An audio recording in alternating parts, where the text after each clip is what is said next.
DCP साहेब त्यांच्याकडे. हा, ते गौतमी पाटीलला काय उचलायचं की नाही?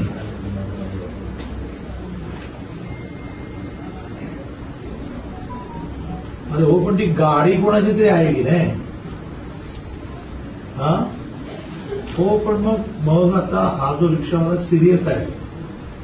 चला चला, तुम्ही म्हणा की गौतमी पाटील नव्हती गाडीमध्ये, कोणीतरी ड्राईव्ह करत होतं का भूत ड्राईव्ह करत होतं? तो जो कोण ड्राईव्ह करत होता त्याला पकडायला लागेल ना. पकडला, केस दाखल केली. बरं, मग तो कुठे आहे आता?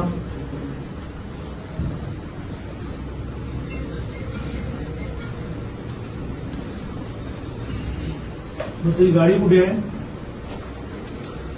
गाडी जप्त करून टाका आणि ती गाडीची मालकीन नाही गौतमी पाटील असेल तिला नोटीस द्या की तुमच्या. मग बघा, तुम्ही काय करा, त्या बिचाराची मुलगी समोरून बसली आहे, तर तिला काय म्हणा, तू अशी गौतमी पाटील वगैरे, तू म्हणा त्यांचा खर्च तरी कर मग सगळं. तुम्ही लक्ष घाला, तुम्ही लक्ष घाला.